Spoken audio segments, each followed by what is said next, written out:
Hello, welcome everyone. Thank you for joining us for tonight's Six Celebrate tour of Bushwick. I am sure you all know who HDC is, but if you don't know us, the Historic Districts Council is the citywide advocate for New York's historic neighborhoods. We work with more than 500 community groups across the city to help preserve and celebrate the places that matter to them. Today's tour is part of HDC's program Six Celebrate. The purpose of Six Celebrate is to provide strategic resources to neighborhood groups at a critical moment and to help them reach their preservation goals. The six selected groups receive HGC's hands-on help on all aspects of their efforts over the course of the year and continued support in the years to come. This program is supported in part by the New York City Department of Cultural Affairs, the New York City Council of the Arts, and the New York State Council of the Arts. If you like our programming, we hope that you will support us as well. Our upcoming programming includes an in-person book talk with the, sorry.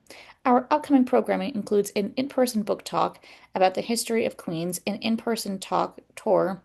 My goodness, I'm so sorry. An in-person tour of the Heartbeat, a historic building that was renovated into affordable housing, and a virtual tour of historic affordable housing in Sunnyside Gardens, Jackson Heights, and Woodside, plus our annual gala on November 14th.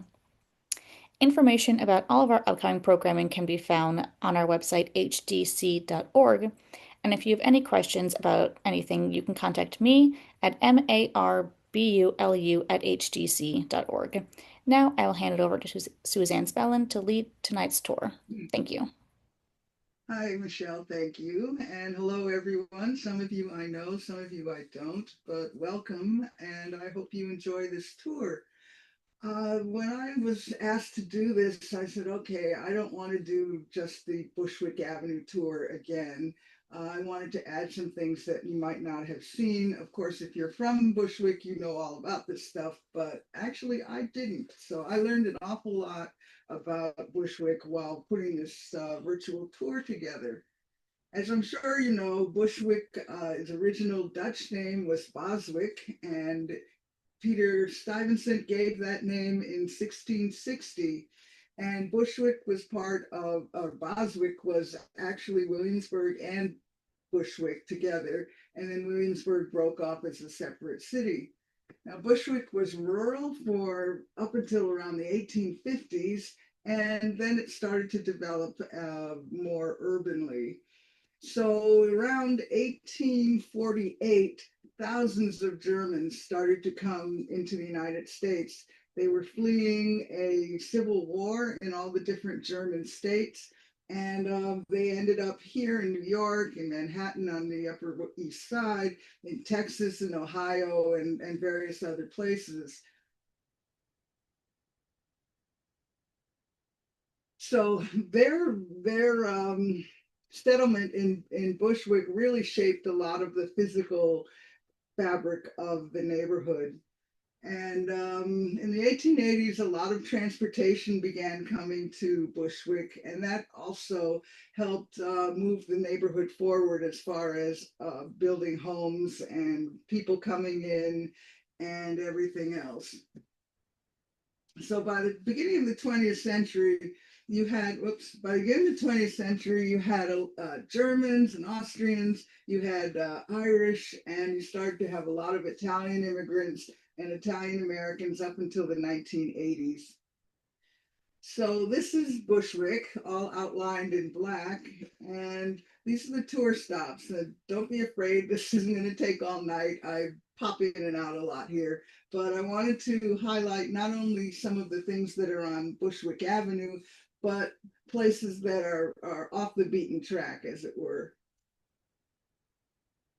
So our first group is here, and the demographic transition of Bushwick after World War II was similar to that of many different Brooklyn neighborhoods.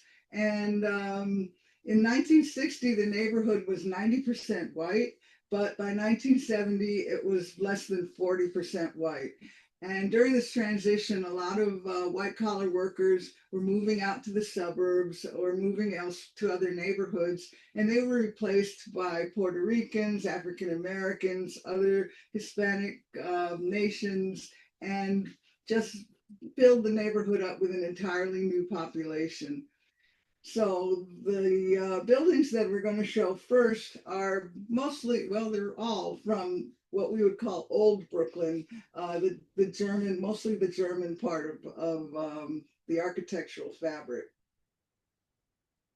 This is 797 Broadway, and this is a mixed-use building that's right across the street from the L train. And as you probably know, photographing any of these buildings with the L above it is next to impossible. You can never get a really good picture, but we did what we can here. This building is a Romanesque revival, and the first record I found for the ground floor retail space was L. Bauman and Company, and they had an article in the Brooklyn Eagle in 1899. And Leopold and Will Bauman, they were a fine furniture emporium that had this site. They were in business here when they went bankrupt in 1900, so they didn't last very long. Next was a clothing store belonging to Lewis M. Stern and Company, and they manufactured and retailed their ladies' suits, shirtwaists, and other garments upstairs in the factory space, and then they sold their goods down on the ground floor. In 1914, there was a fire in the garment factory, and the flames were seen by a motorman from the L train, and they were able to get the fire department there, but it destroyed most of his manufacturing, and they closed that year. They were followed by several other garment manufacturers, and all of them advertised in the Brooklyn Eagle's Help Wanted section. You had Yale Waist Manufacturers, which made ladies' shirts and blouses. You had the Crystal Knitting Mill, and this building remained a garment factory for many years.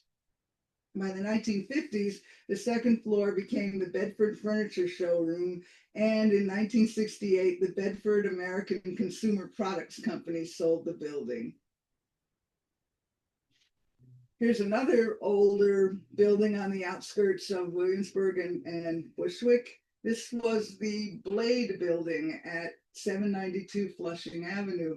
The Blade was a weekly Brooklyn newspaper that was founded in 1881 by Charles Schaefer and his brothers.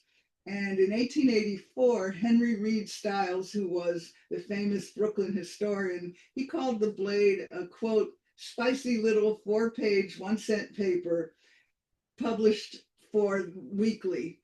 And the Blade kept people aware of local gossip and things like that. And in 1892, they moved to this building, and the building was called, obviously, the Blade Building. And Charles Schaefer not only worked here, he lived here as well until he died of pneumonia at the age of 47 in 1892. In 1914, the building was home to the Gerson, Samilowitz, and Max Schwartz Company, which made men's pants. And so the building has had factory or warehouses in it ever since. And it's the ground floor, which used to have the Blade office, has a bodega, a dentist office, and other retail businesses in it as well. And now there are 3 apartments on the 3 upper floors. I chose these 2 buildings because they really show the mixed use of a lot of buildings in the Broadway, Flushing Avenue area, showing that this neighborhood was always thriving, and some good architecture was also being placed here as well. Another building on Broadway was the Globe Exchange Bank, and they are at 815 Broadway. And many of Broadway's older banks were founded by German businessmen who established the neighborhood in the years before the Civil War. By the early 20th century, these banks were joined by new immigrants to the neighborhood, and as Jewish businesses were established and thrived, they opened banks and thrifts as well. Excuse me. Like the Bushwick Germans before them, the Jewish businessmen, factory owners, and merchants wanted banks that respected and represented their culture, their language, and their businesses. They wanted to be able to have neighborhood banks to deposit their money in, and financial institutions available to that would lend money for expansion and loans and mortgages. So the Globe Exchange Bank was established in 1920. Its founders and board of directors were prominent local Jewish businessmen, and they included its president, Isaac Levin, who was a Williamsburg resident for 45 years. He was in real estate. He was best known as the president of the Brooklyn branch of the Federation of Jewish Charities. The vice president was Morris Walzer. He was a lawyer, and he was a director at the Federation of Jewish Charities as well. And he was also the face of the Globe Exchange. The building's designed by Mowbray and Oppinger, and they were very prominent bank designers who designed banks both in Manhattan and in Brooklyn. So after it was built, the Globe Exchange Bank building was the largest and finest office building in this part of Bushwick/Williamsburg. And it soon filled up with lawyers and real estate companies, charitable institutions, union offices, and other businesses and institutions. And in spite of the Great Depression, the bank continued to grow, and they actually were able to take over several other small banks. And in 1929, they merged with the Bushwick National Bank of New York, as well as the Erasmus State Bank in Flatbush. So Globe got a new name and a new bank president. They became the Globe Bank and Trust. And their new president was Max Blumberg, who was a wealthy Eastern District lumber dealer. The bank lasted until 1931. They had their headquarters here. They had two other Brooklyn branches, one in Queens, but in 1932, all of the contents were auctioned off. And in 1942, a new bank moved in. They moved out in the 60s, and today we have apartments with retail space on the ground floor. Moving on, we have former PS 52 at 330 Ellery Street, just around the corner from the Globe. And this school was built in 1883. James Naughton was the architect. He was the superintendent of buildings for the Brooklyn Board of Education, and he designed over 100 schools between 1879 and 1898. This one was renamed PS 52, and it was open until 1945. And then the building was sold to a manufacturing company. And in 1981, one of the third floor classrooms was dismantled and rebuilt at the New York State Museum in Albany. And in 1996, it became an artist collective called the Schoolhouse, and today it is 10 apartments.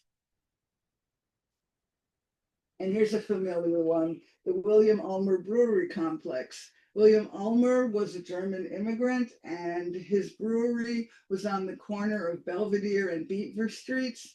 And by 1979, he was the sole proprietor of this brewery. And this was just one of many breweries in Bushwick. And this is one of the few that the buildings still remain. And before Prohibition, Brooklyn had at least 24 breweries, and most of them were here in the German Eastern District, which included Bushwick, parts of Williamsburg, and Eastern Bedford-Stuyvesant. The Ulmer Brewery was one of the most successful. Unlike English ales and porters and stouts, they're all top yeast fermented beers. Lager beer, which the Germans brought with them, is a bottom fermented beverage, and it best ferments in cool temperatures, originally in underground cellars, and it's a very different process than ales and stouts. So the result was a much lighter, sparkling brew, which, when introduced to the greater American public, became an instant hit. And all the German breweries in Bushwick and in Brooklyn in general, most of them were very successful for many years and grew exponentially like this one did. These buildings all had a different function, and they were all built between 1872 and 1890. Most of them were designed by German-American architect Theobald Engelhardt. And here's the most famous building in the complex. This was the office, and Engelhardt designed this really beautiful but practical building, and it's in the Rundbogenstil Romanesque Revival style. Rundbogenstil means round arch, and it's a particularly German style of architecture that was started to be popular in the 1820s, eventually leading up to the Richardsonian Romanesque Revival buildings of the 1880s. And it's best identified by the use of running arches in the brickwork. They're usually blind arches that they're decorative, they don't have any function. And he uses them all the time, and he does it quite well. Moving on, we have Aryan Hall, and this was another German tradition. The Aryan Manor Corps, once the Eastern District's best and most famous German men's chorus, had this hall built for their meetings and performances. As quaint and antiquated as a men's choral society sounds now, it was an important part of life in the German American community and a place for men and their female supporters to meet on equal social footings, prepare music for concerts, network, and have a good time. And since beer was king in Bushwick, brewery kings, merchants, and community members all met here to celebrate all things Brooklyn and all things German. The street was originally called Wall Street, but it was changed to Aryan Place in honor of this hall's importance to the community. Theobald Engelhardt was the architect, and he was also a member, and his office was just around the corner from here. The original amenities in the building included 3 bowling alleys, a billiard room, a dining room, a wine vault, and a ballroom, and the singing hall itself was on the top floor. The musical symbol of the lyre is used in a lot of the wrought iron decoration, and the building is really quite unique in that way. When singing societies became passé, the building became a catering hall, and like many buildings in a changing urban landscape, this one ended up being boarded up until around 2003, 2004, when the building was converted into loft apartments, and now it's called the Opera House Lofts. This little building is usually ignored by everybody when touring Bushwick Avenue or Bushwick in general, and it's not an architectural marvel, but it's a rare reminder of Bushwick's industrial past. It was built in 1927, and it's a classic reinforced concrete factory building, which replaced the brick and wood beam factories of the late 19th century. This form of construction allowed for larger windows, letting light and air into the factory space. This one was built for the knitwear company, and I looked everywhere to find something that knitwear was advertising or looking for help, and I couldn't find anything, partly because everybody who had a knitting factory called it knitwear, and it was just impossible to find anything. Anyhow, in 2001, it was converted into condos, which seems to be an ongoing theme with the larger buildings in Bushwick. Here's our second group. A lot of them are still on Bushwick, but we're moving out towards other parts of the neighborhood. Here's a house. This one was built in 1878, and the architect was a man named John Platt, and he worked primarily in Williamsburg and Bushwick. He did private homes, stables, brewery buildings, tenements, and it was built for a furniture maker named Martin Worm, which was spelled W-O-R-M, like worm. Since he was German, it was probably pronounced Worm, which is not as bad as being a furniture guy making wood furniture named Worm. So there's that. And he had a large factory called Martin Worms and Sons, located on Humboldt and Siegel Streets in Williamsburg. By 1900, his house had passed on to the family of Dr. Max Levy, who moved here from his former home around the corner. Dr. Levy was an up-and-coming member of the Brooklyn Department of Health, and he also had a private practice. In 1890, he married Miss Lillian Marks, and the couple was prominent enough for the wedding to make the papers and was hailed as an important, quote, Hebrew wedding.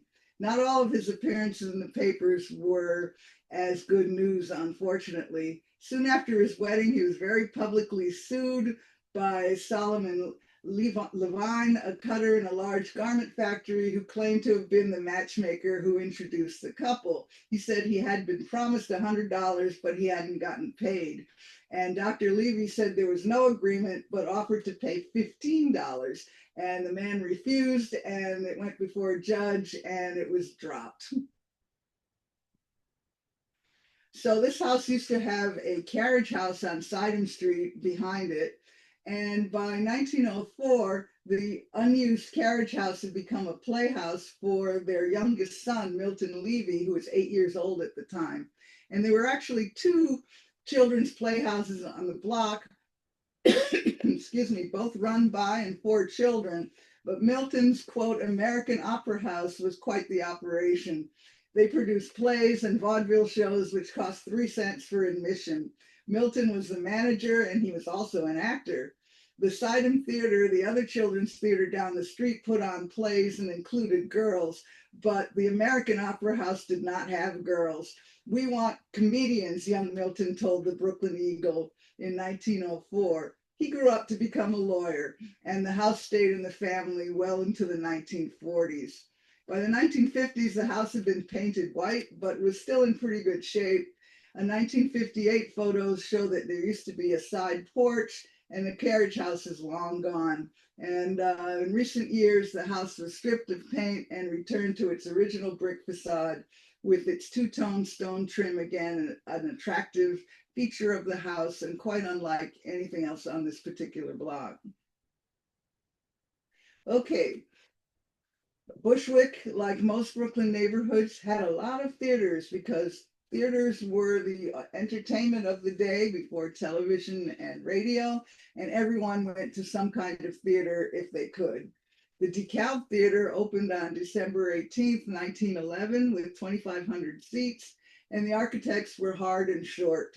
And that was R. Thomas Short, who was Canadian, and he established the firm Hard and Short with English-trained architect Herbert Spencer Stein Hard, who he met when they both worked for the firm of James E. Ware and Son. They were partners until 1916.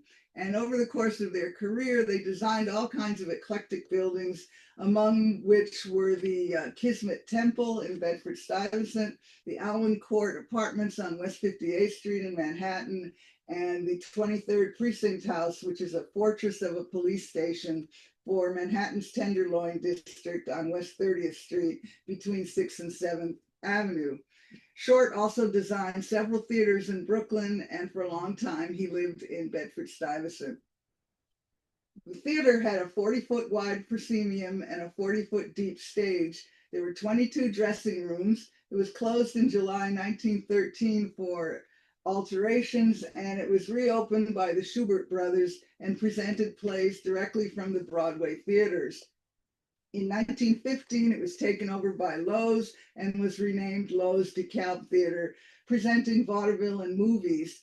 And it closed in 1930 and was unused for several years. And then it reopened in the summer of 1936 as the Casino Theater.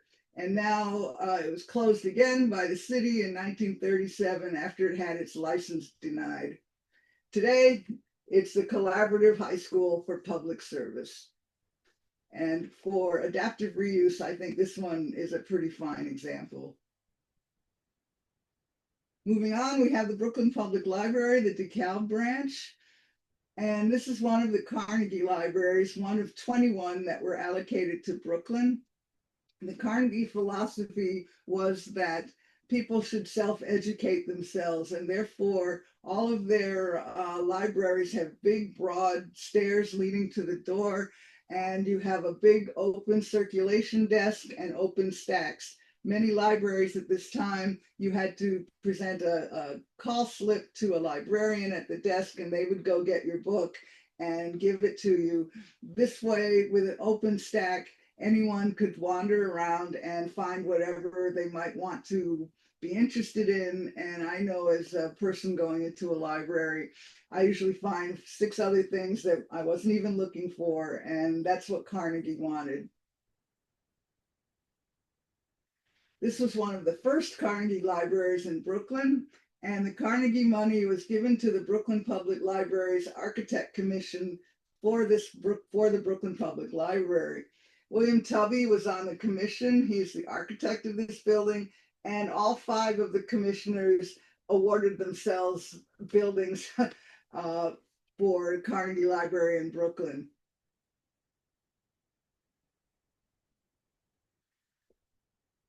Right around the corner from here are these wonderful houses on Linden Street. These are some of my favorite houses in the entire city of Brooklyn. And I just love all the ornamentation and the whimsical designs that the architects put in here.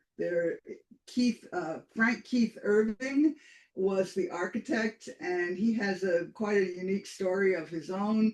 And but his building, he did a lot of buildings throughout Brooklyn, but these I feel are his masterpiece.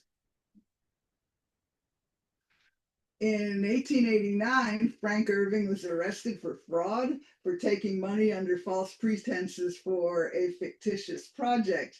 What happened was he supposedly met with a pastor who wanted to build a huge church, and it was going to be a church that would be a temple to God that was going to be higher than any other building in Brooklyn. And Irving was going to design it. Unfortunately, nobody could ever find the pastor or anything else, and Frank Irving ended up in jail. And he said he later made his bail, went home to his wife, and he eventually left Brooklyn with a new career and a new life. And he's listed as the architect of a firehouse in Passaic, and he was the holder of several patents obtained in 1899 to 1900 for improvements in battery design. And then 10 years later, he was indicted for practicing medicine without a license. So he ended up dying at the age of 37 in New Jersey. Meanwhile, this building is terracotta.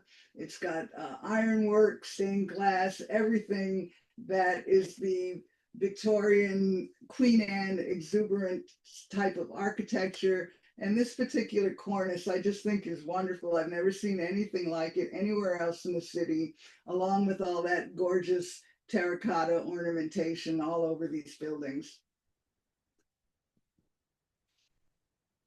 So right around the corner, you have the Ridgewood Lodge, 710 Masonic Temple. It was built in 1920 when Bushwick was expanding from being a predominantly German American neighborhood into a neighborhood with a more diverse population and different kinds of social societies.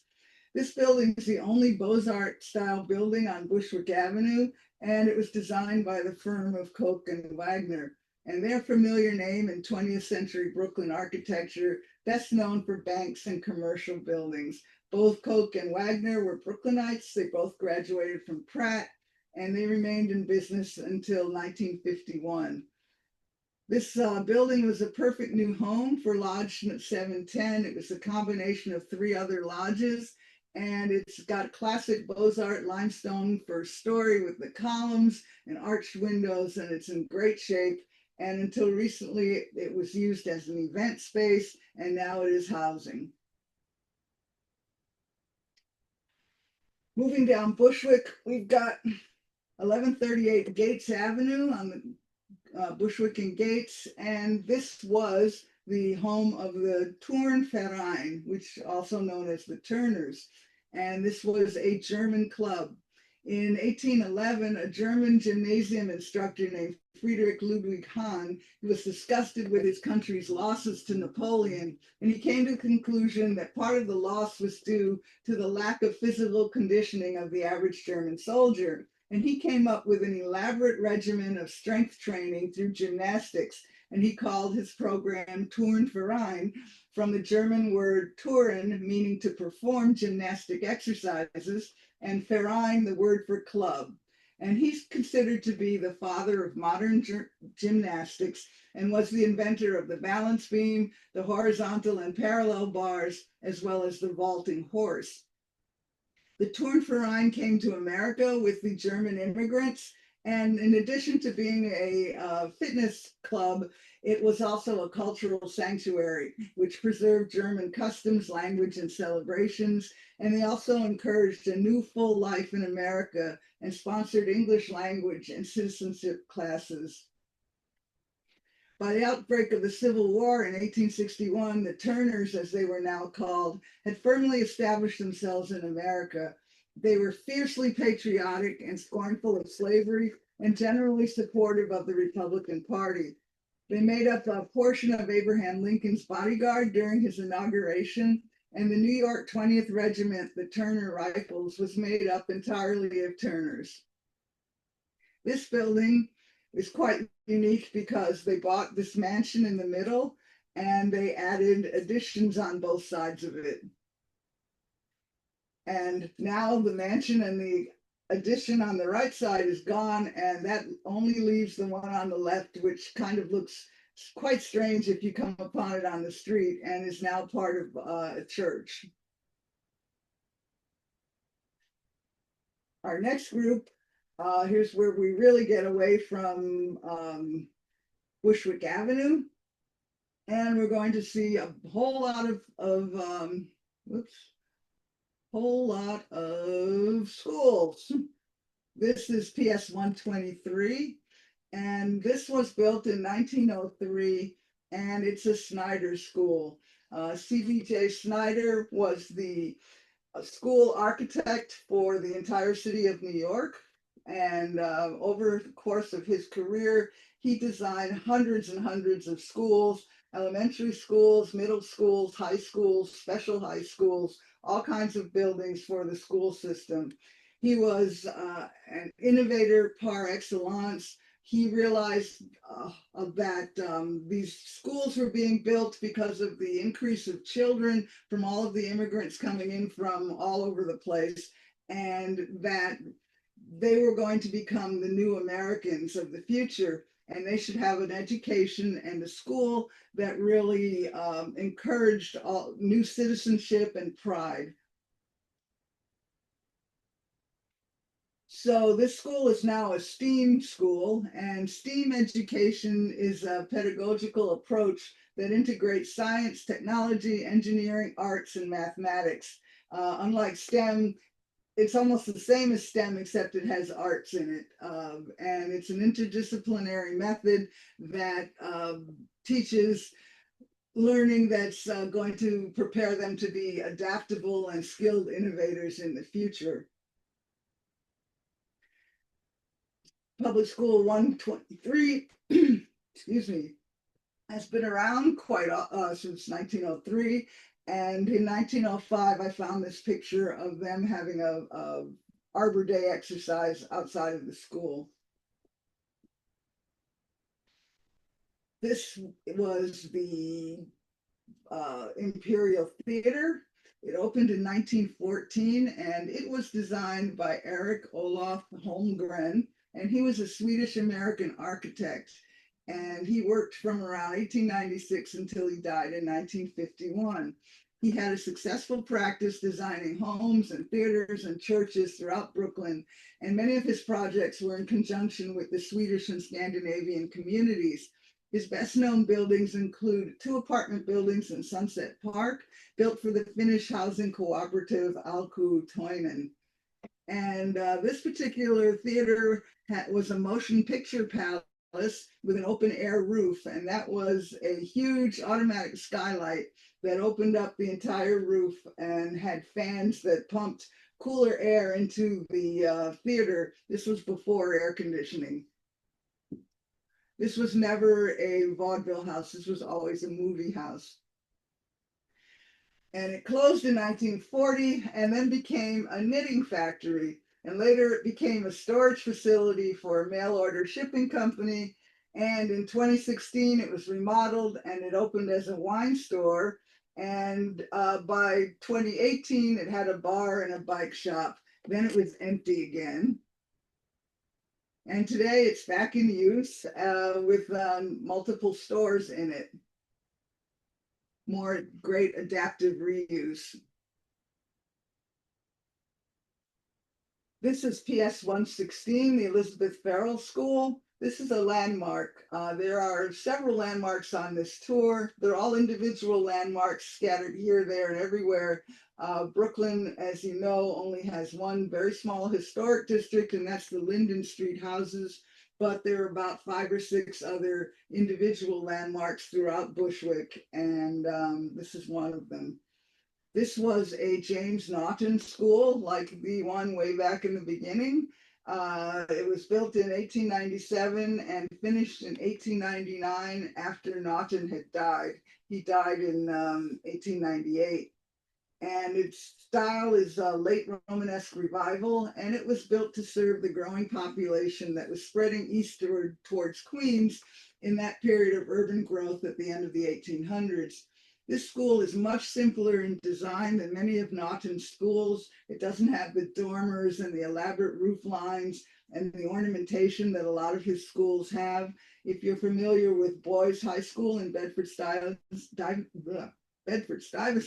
that is a Naughton school, and it is covered with all kinds of ornamentation. And compared to this is so much plainer, but it's a great school. They believed in all these windows, letting light into the school, and it's sturdy and quite beautiful in its simplicity. It was named after Elizabeth Farrell, who was a dedicated former teacher, and now it's the leadership through multimedia and the arts magnet school. Here's another individual landmark. This is the 83rd precinct on Wilson Avenue, and this was built in 1894 when Wilson Avenue was still called Hamburg Avenue, and in 1919 they changed the name to Wilson, named after President Woodrow Wilson. The architect of this building is also William Tubby, and he was a very, very successful architect, often paired with the Pratt family. He designed Pratt Mansion on Clinton Avenue. He designed parts of Pratt Institute, and he designed affordable housing for the Pratt Building Company, and as well as other buildings across mostly Brooklyn. This is a police station and its attached stable. And when it was opened, it was hailed as the handsomest and most commodious and architecturally ornate police station in Brooklyn. And it was designed relatively early in Tubby's career, actually the same year he designed the Charles Pratt Mansion on Clinton Avenue. Here's a side view showing the attached stable. And it's great how he hooked them both together, and his use of red brick and white limestone and all kinds of terracotta trim. And it's really a great, great building. It's this Renaissance Romanesque revival style was deemed suitable for civic buildings, excuse me, especially police stations. And they were often designed like fortresses because they were perceived to be fortresses against disorder, much like armories. And the small courtyard behind the stable was used to air the horses. Now it's a parking lot. Here's some more details of the ornamentation. This is called Byzantine leaf, and Tubby uses it a lot in all of his designs. Here's the second library in Bushwick. This is the Washington Irving branch, and this one was built much later than the other one. This one was built in 1923, and the architect was Edward L. Tilton. This was the last Carnegie Library constructed in Brooklyn, and it was designed to be a distinct structure and an important feature of the community. And they wanted to put the libraries in general near schools or social service centers or public baths or YM or YWCAs, so that they were integrated into the community and easy to access by the users. The library is across the street from the Bushwick High School, and the architecture complements the high school and some nearby housing with similar Tudor revival details. And here's Bushwick High School, right across the street from the library. In fact, you can see the library in the far corner of the photograph on the left. And this, ironically, this high school was built on the site of the Union Cemetery, which was established in the before the Civil War, and they had to dig everybody up and move them to various other cemeteries in order to build the school. This one was built in 1913, and it too is a C.B.J. Snyder school, and it's one of his famous H-shaped schools. He liked to build these buildings in the shape of an H, which was actually a big deal back then, because this way he was able to get windows and light and air to all of the building instead of a large school that was a big block where you didn't have that much light in the center. This way he could have light and air going throughout the entire building. Famous students in this high school were Joseph Hirshon and Irving Thalberg and Jackie Gleason.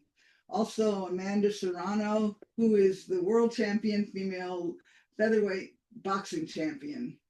And this school has one of 4 organs that were put in New York City high schools. They're identical organs. There's one in Evander Childs in the Bronx and one in Bushwick High School in Brooklyn. And the 4th one or the last 2 are in Bryant High School and Newtown High School in Queens. Here's a shot showing the H configuration. When Snyder came up with this, he did many different kinds of innovations in education, educational architecture, and he was very interested in making sure that the best was available and using the best materials, et cetera, et cetera. He is the architect of such great buildings as Erasmus High School, the original Stuyvesant High School in Manhattan, and many others. He was just an amazing person in terms of education as well as architecture. Bushwick High School opened in 1914, and now it's 4 separate high schools. The last class of Bushwick High School was in 2006, and now it's 4 separate high schools. It's got the Bushwick, the Academy of Urban Planning, the New York Harbor School, the Bushwick School for Social Justice, and the Academy for Environmental Leadership. Here's one of my favorite churches. As you can see, I love ornament, so this one is right up my alley. This is St. Barbara's Catholic Church on Bleecker Street. And the parish was established in 1893 to serve German immigrants, many of whom worked in the breweries. And the church was named for Barbara Epping, who was the wife of local brewer Leopold Epping, who donated a lot of the money to have it built. Over the years, the congregation evolved to serve the Italian community, and then now it serves the Latin American community, both of whom have displaced the original German population of the neighborhood. Ground was broken in 1907, and it was designed in the Spanish Baroque style by Hemley and Huberty, and it opened in 1910. And it's known for its 175-foot high cream-colored spires, and the American Institute of Architects called it wedding cake icing edible.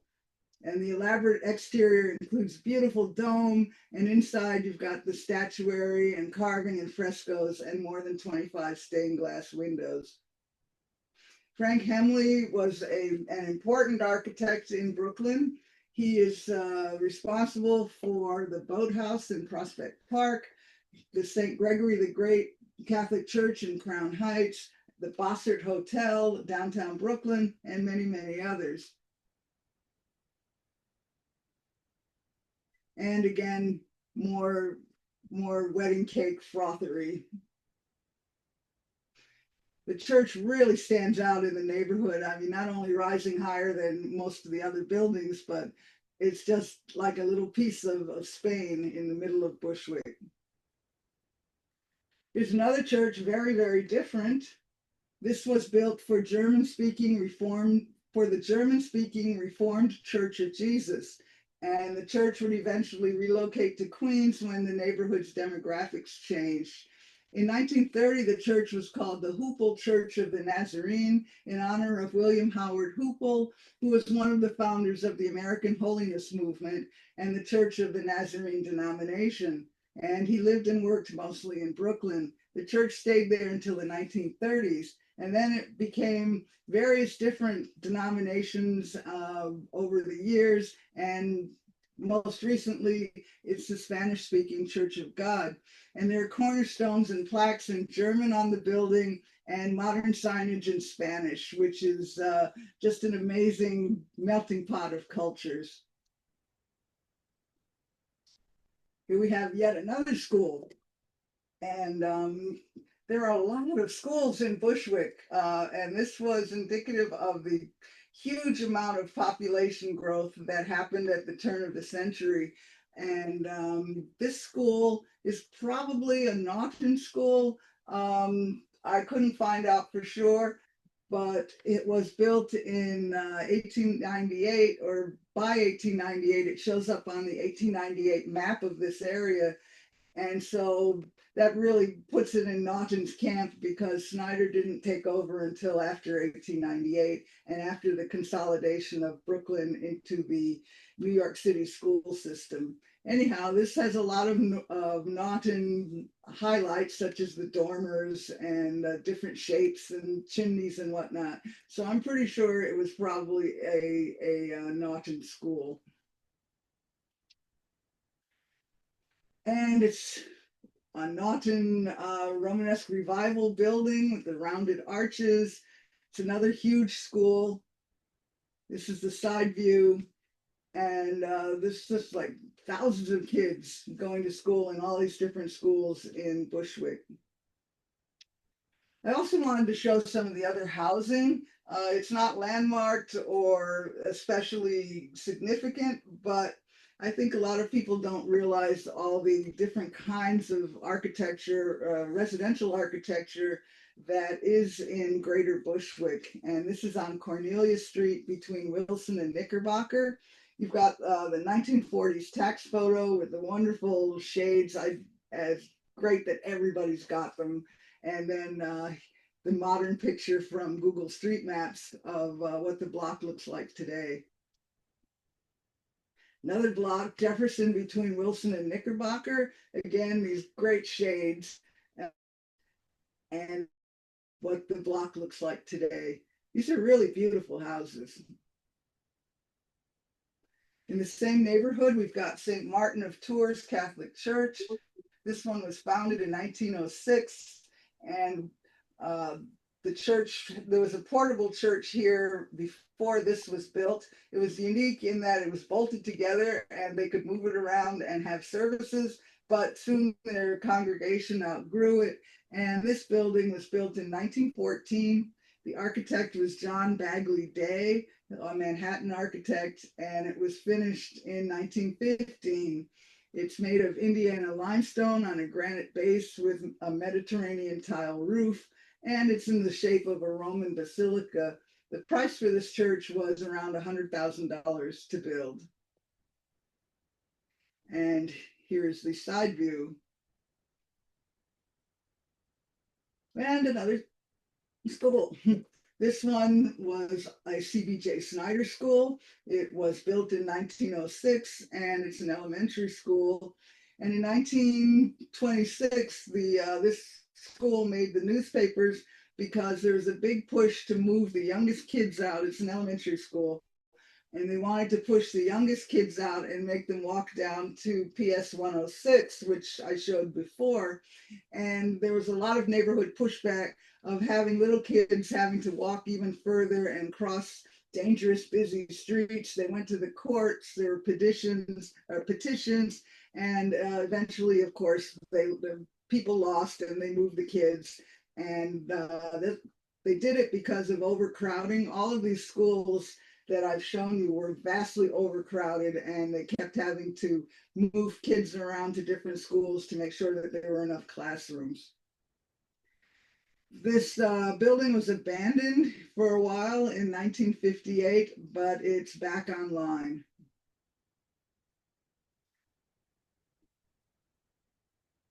And right across the street from it, or around the corner, is the Alhambra Theater.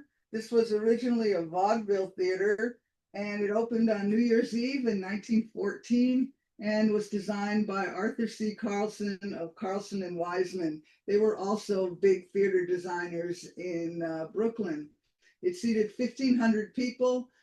Whoops, sorry about that. And then later a balcony was put on it. It was taken over by Lowe's and ran for a few years, but the movies that they showed were all end run movies that people had already seen, and it didn't do very well. In 1927, Thomas Lamb, the famous theater designer, came in and moved some stuff around, and they added an organ, and Lowe's leased it out to smaller companies until 1950.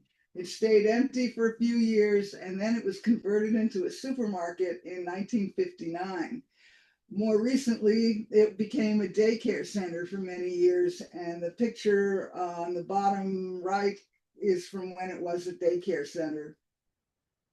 Now it's apartments like a lot of other buildings. They totally changed it, but they kept some of the details. And we come to our last group of our Bushwick tour. This is the Bushwick Avenue Methodist Episcopal Church. And like a lot of our Bushwick buildings here, everything in Bushwick is huge. The huge churches, huge schools. It's just amazing. This began as a one-story frame structure in 1887. And the original building was replaced in 1911 by this Romanesque revival building designed by George Washington Kramer. He had a long career and he designed over 2,200 churches in his career, as well as public buildings, and he did memorials at Gettysburg and for colleges. He built it in brick and terracotta, and there are a lot of inconsistencies in the dates. The cornerstone on the building is dated 1912, but he did a design for it in 1897. It's included in one of his books. And then there was another addition added to it in 1901, which would have been before the church was built. So they're not sure what was going on. And it became the Bushwick United Methodist Episcopal Church in 1968, which is an African American denomination. And here's the church stretching along Bushwick Avenue. Here's a couple more housing. And I love this little house, little Queen Anne house. It's about as close as we get to a San Francisco style painted lady here in this neighborhood. And it's just the pink and white doesn't show off a lot of the details, but it's just a really cute little house.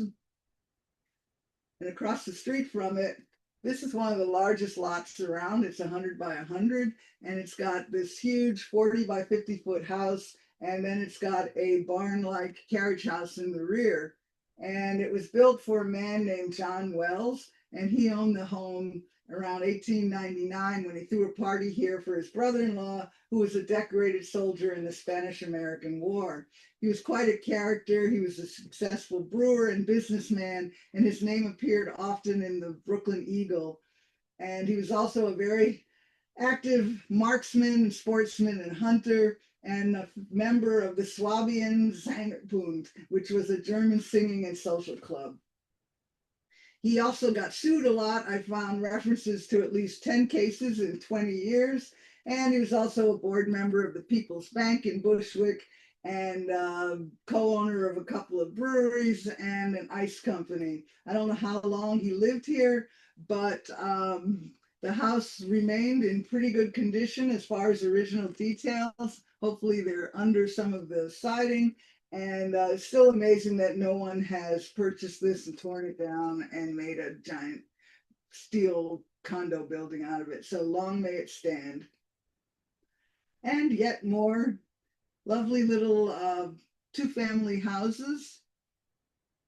on Weir Street, and here's what it looks like today. It's a really pretty street. Looks like and very much resembles streets in Sunset Park and parts of Crown Heights South and a bit in the north. And it's just a representative of the two-family houses that were very popular around the turn of the century when people didn't want the big, giant one-family brownstones anymore. These were people of lesser means but middle class, and these houses really were quite a boon to all the communities that they were in. Here's our last church. This is St. Thomas Episcopal Church on 1405 Bushwick. It was founded in 1872, and the first building built was the parish house on the left. And the architects of the whole complex were Hopkins and McEntee from Manhattan. And in 1915, the church was finished. In 1976, they got their first African American, Black rector, and that was Father Michael Harris. And the congregation has people from over 20 different countries in it, Caribbean, African, and elsewhere. And I have a little personal story with this church because I used to sing in choirs, and I would augment the choir for a choir director who needed more altos who could read music, which I can. And so I used to sing here all the time. And Father Harris was just this loveliest man. And I just remember that once we did a whole bunch of spirituals in the church. And after it was over, he just jumped up out of the congregation and he was clapped his hands. And he said, "It's so wonderful that you're doing this," and with his lovely British accent. And he was just the greatest. He eventually became the first black archdeacon of the Episcopal Church in Brooklyn.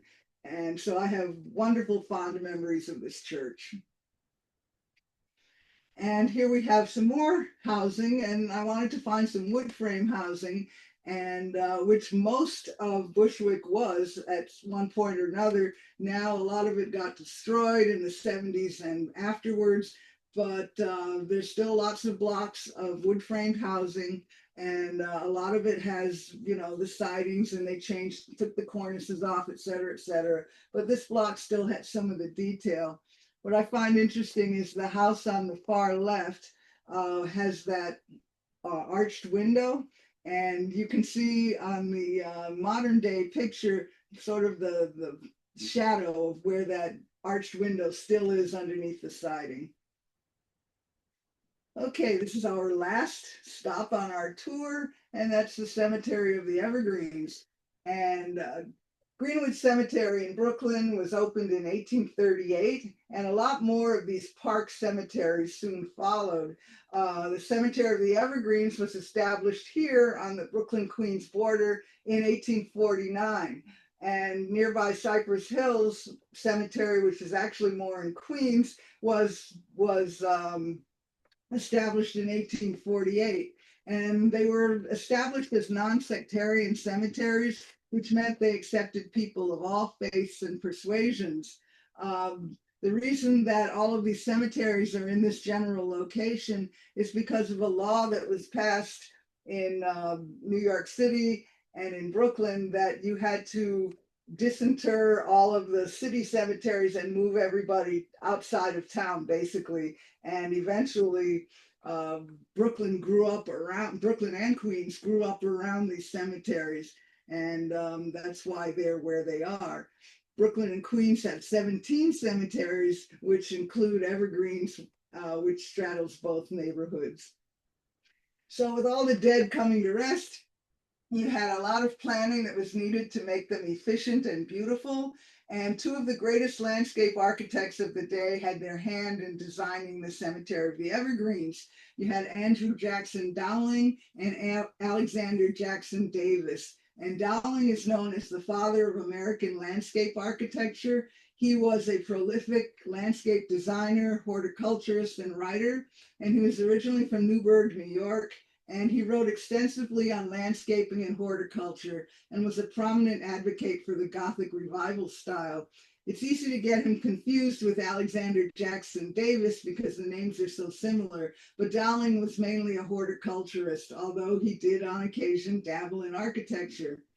Alexander Jackson Davis was the architect, and he was also a New Yorker, and he was one of the most important mid 19th century architects in America. He was a champion of the villa, and he designed those suburban mansions for his wealthy clients in the Hudson Valley and elsewhere.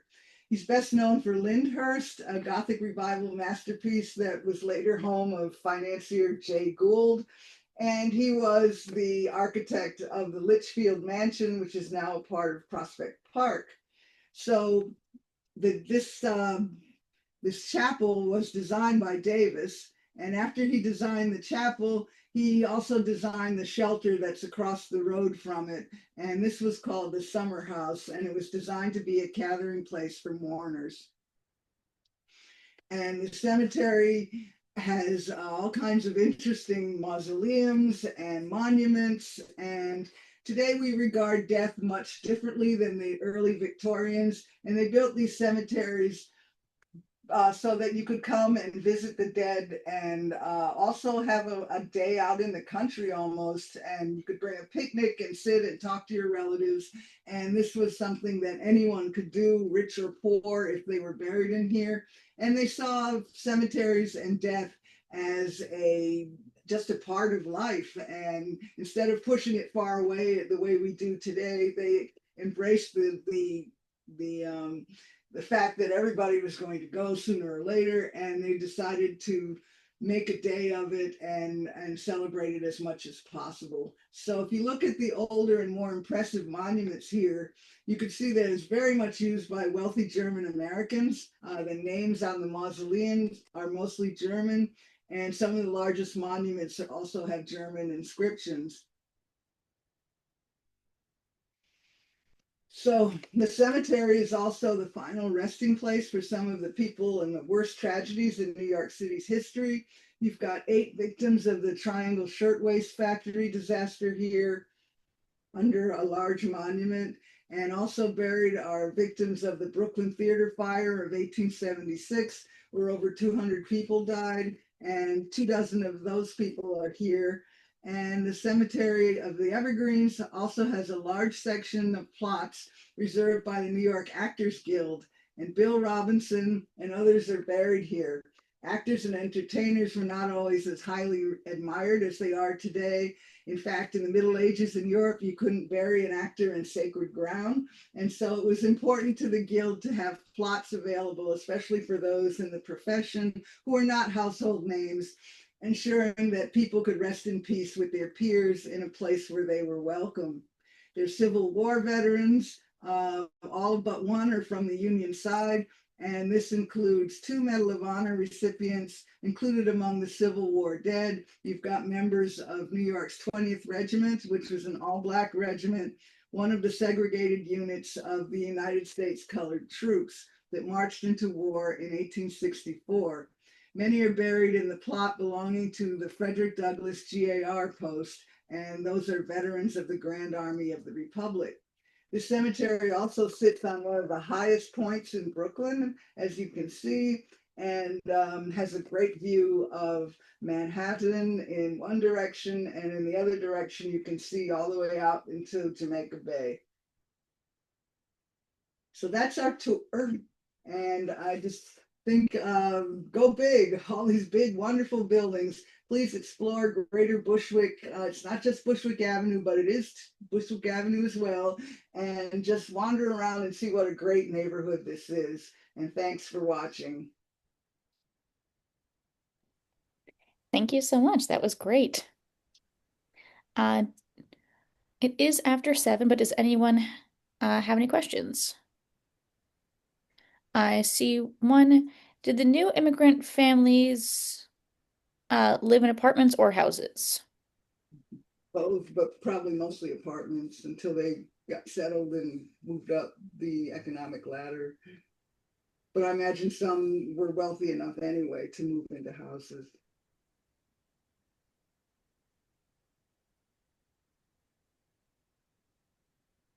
Do we have any other questions?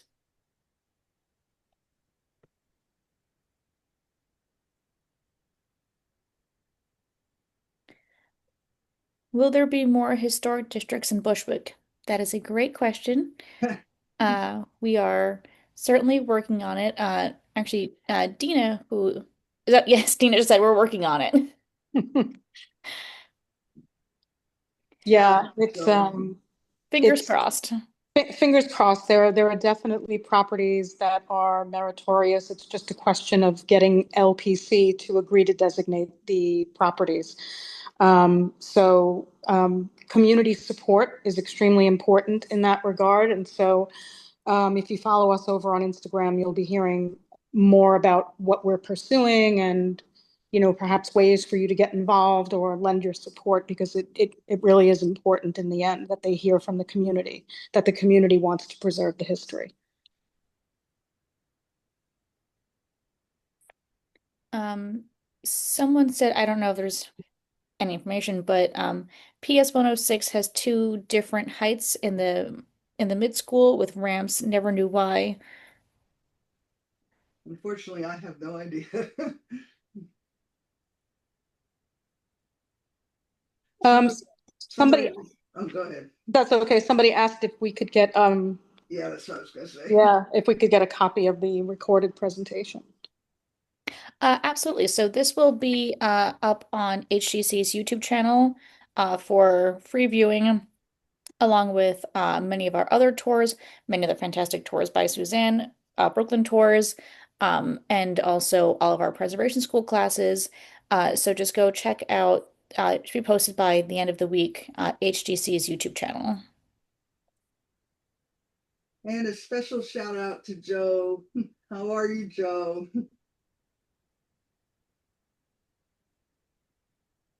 Well,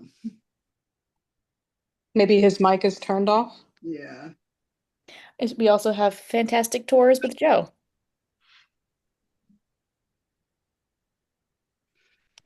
Someone Okay. asked, what are the best sources to get historic information on a neighborhood? Mm, depends which neighborhood. Uh, if you have any resources, please, let us know now. But also, we do have a preservation school class on that you can check out on our YouTube channel. Yep. I suggest Brooklyn Public Library, well, the Center for Brooklyn History, look at the newspapers and the photographs that they have. That's a good start. Someone asked, will there be a tour of Cypress Hills? HDC does not have one planned, but Suzanne, do you have anything planned? Nope, not at this time.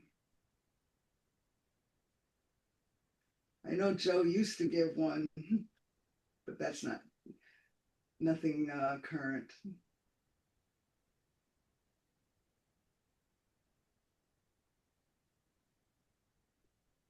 Okay, well, not seeing any other questions, I think we can leave it there. Thank you so much, Suzanne. This is fantastic. Thank you, everyone, for joining us tonight.